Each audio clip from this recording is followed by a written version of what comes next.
Welcome back, everyone. We're diving deep today into the world of habit formation. Yeah, always a fascinating topic. Seriously, and you know that age-old question, how long does it really take to form a new habit? Ooh, yeah, the one everyone wants the answer to. Well, we're going to tackle it head on. Love it. Let's do it. We're going to be digging into James Clear's article, How Long Does It Actually Take to Form a New Habit? Backed by science. You with me? Absolutely. I'm ready. Okay, so I think we've all heard it takes 21 days to form a habit. Oh, yeah, like it's a magic number, right? Right, like some life hack cheat code.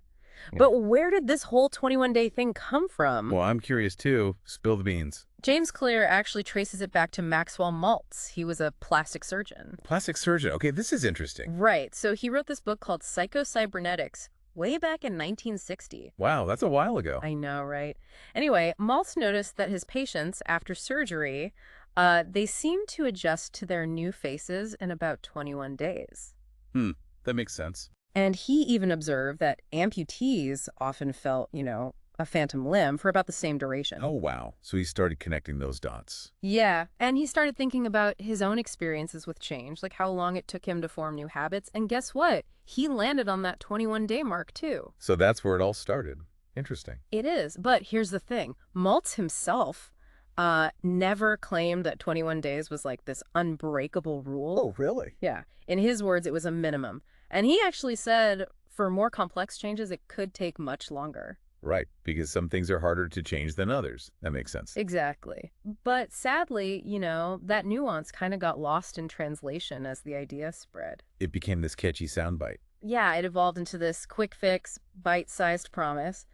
The one we all secretly hoped was true. Oh, I know. 3 weeks and bam, new habit. Wouldn't that be nice? Oh, tell me about it.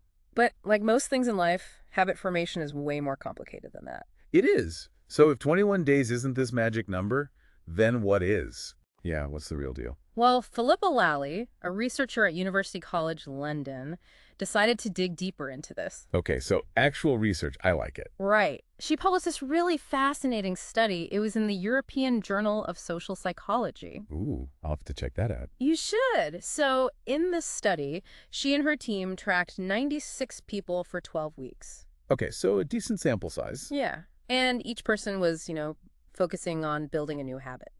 Makes sense. So what kind of habits were they trying to form? Well, some were simple, like drinking water with lunch. Okay, pretty straightforward. Yeah.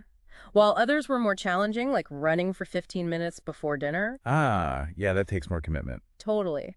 But what's really insightful here is that they weren't just looking at whether people, did the action. Right. They were also looking at how automatic it felt, like how ingrained the habit became. Oh, interesting. So it wasn't just about doing it. It was about it becoming a natural part of their routine. Exactly. And you might be surprised by what they found. Okay, drum roll, please. The average time it took for a new behavior to become automatic, wait for it, was 66 days. Wow, that's more than double that 21-day myth. I know, right?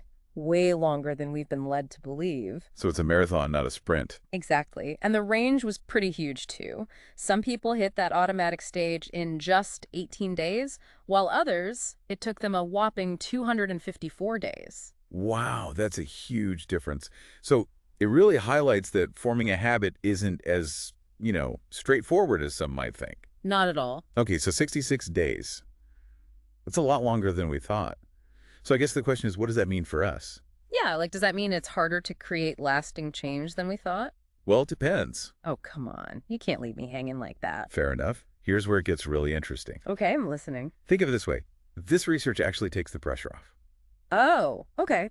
How so? Well, you don't have to beat yourself up if you don't see results in 3 weeks. That's true. I've definitely been there. Or even 3 months, for that matter. Yeah, because it's not like a quick fix, right? Exactly. It's a journey, not a sprint to the finish line. More like a marathon. Exactly. Okay, I like that analogy. So you're not trying to overhaul everything overnight. Right. You're not expecting those instant results. Yeah, and then when they don't magically appear, bam, motivation plummets. Oh, been there so many times. But knowing that it can take weeks, even months, to really lock in a new behavior, well, it allows for a different approach. So it's more about setting a sustainable pace. Yeah, one that you can actually, keep up with. Right, without burning out after a few miles. Exactly. Okay, I like it. So this longer time frame, what? It kind of lets us focus on consistency over perfection. Yes, precisely. Instead of beating ourselves up for, missing a day here or there. Right, because even missing a day or two, it doesn't, derail the whole process. Okay, that makes me feel better. Because life happens, right? Exactly. Remember, it's about rewiring your brain, and that takes time and repetition. It's not just about willpower. No, not at all. It's about creating those neural pathways, Mm-hmm. strengthening them with, each small step. So if we're talking about, like, literally rewiring our brains, Yeah, does that mean some habits are harder to form than others? absolutely. Okay, so give me an example. Okay, think of it like this. If you're, let's say, learning to play a simple song on the piano, Uh-huh. it's going to take less time than, mastering a complex concerto. Right, makes sense. It's the same with habits. Okay, I'm with you. A habit like remembering to take your vitamins each morning, Yeah. that's going to be a lot easier to automate than, say, running a marathon. Oh, for sure. So the more complex the behavior, Yeah, the more brain power it requires, the longer it might take to become truly automatic. exactly. Okay, so how does this all, translate for someone listening right now? Someone Yeah. who's thinking, okay, I want to create some positive changes, but 66 days, that sounds kind of daunting. I hear you. So, what's the key takeaway here? Well, first of all, don't get discouraged. Right. Think about it. If you're consistent, Yeah. in just a couple of months, that new behavior could be as natural as brushing your teeth. Wow. Okay, so it's not that far off No, not at all. It's about shifting your perspective, really, from. from short-term intensity to long-term consistency. Okay, that's helpful. So, instead of focusing on some, arbitrary deadline, Right. it's more about just showing up each day, Yeah. taking the small steps, knowing that consistency is what really, truly makes the difference. Exactly. And this is where it gets into the, really fascinating territory. We call it automatic versus effortful behavior. Okay, I'm intrigued. Tell me more. So in the beginning, when you're first starting out, Yeah. everything feels effortful. Oh, yeah, it takes so much mental energy. It requires conscious thought, willpower. You have to remind yourself to do it. Yeah, like you're dragging yourself across the finish line each day. Exactly. But as you repeat the behavior Mm-hmm. day after day, something pretty amazing It's happens. like, let me guess, it starts to become easier. Exactly. Your brain, it actually starts to recognize the cues, the context, Okay. and it shifts that behavior from the, effortful category to the automatic category. Interesting. It's no longer this, big mental hurdle.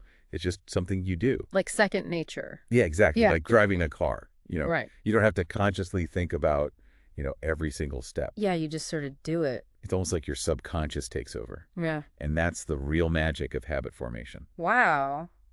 That's pretty cool. So is there anything we can do to, speed up this whole rewiring process? That's the million-dollar question. Right. Like any hacks to make those neural pathways form faster? Well, there's no magic bullet, Oh, unfortunately. man. Yeah. But, There are certain strategies that can help. okay, let's hear them. This is what everyone's waiting for, right? All right. So first, make it as easy as possible to do the new behavior Mm-hmm. and as hard as possible not to do it. Okay, interesting. So, like what? Give me an example. So let's say you're trying to, exercise in the morning. Yeah. Lay out your workout clothes the night before. Ah, that's a good one. I do that all the time. There you go. Or if you're trying to, eat healthier, get rid of all the junk food in your pantry. Okay, make it a no-brainer. Exactly. Remove the obstacles, set yourself up for success. Love it. Okay, what else? Second, find ways to make the new habit enjoyable. That's important. Yeah, because if you dread doing something, you're much less likely to stick with it. For sure. Right. Yeah, I remember trying to force myself to like run on a treadmill, and it was torture. Yeah, it's got to feel good. But then I found this dance class, Oh, nice. and I absolutely loved it. There you go. You found something that works for you. Exactly. I actually look forward to working out now. It's not a chore. It's something I genuinely enjoy. Oh, I love that. Yeah. And finally, don't be afraid to, reward yourself. Oh, this is my favorite part. Rewards are key. Totally. It's like you're celebrating those small wins, right? Yeah. It reinforces that positive feedback loop in your brain. So it's like saying, hey, good job. Keep it up. Exactly. And it could be something super simple, like buying yourself a new book Ooh, I like that one. or taking a relaxing bath, Yeah. after a week of consistently hitting your new habit goal. So to sum it all up, Yeah. it's not about finding some magic formula Right. or hitting a specific number on the calendar. No, not at all. It's about understanding the science behind habit formation. Yeah, those neural pathways, the shift from effortful to automatic behavior. And using that knowledge to our advantage. Exactly. And remember, it's a journey. It is. There will be days you nail it Oh, yeah, and days you don't. for sure. It's not about being perfect. It's about progress. Progress over perfection. I like that. So as we wrap up this deep dive, Yeah. let's leave our listeners with something to ponder. Okay, I like it. Hit us with it. If you could wave a magic wand and instantly install one new habit into your life, Ooh, what would it be? that's a good question. And more importantly, Yeah. what's one tiny step you can take today Hmm. to start moving towards that goal? I love it. So it could be something as simple as, I don't know, drinking a glass of water first thing in the morning. Oh, yeah, great one. Or taking a 5-minute walk during your lunch break. Yes. Just get moving. Or even just making your bed. Oh, that's a good one to start with. Yeah, it's about those small, consistent actions that over time, Yeah. can lead to like remarkable transformations. It really can. And remember, you don't have to be perfect.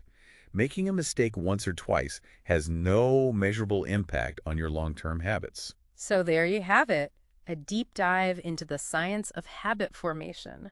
We debunked that persistent 21-day myth, explored the fascinating research of Phillippa Lally. And hopefully gave everyone some actionable tips to implement. Exactly. And, just learned how we can work with our brains, not against them, to create lasting change.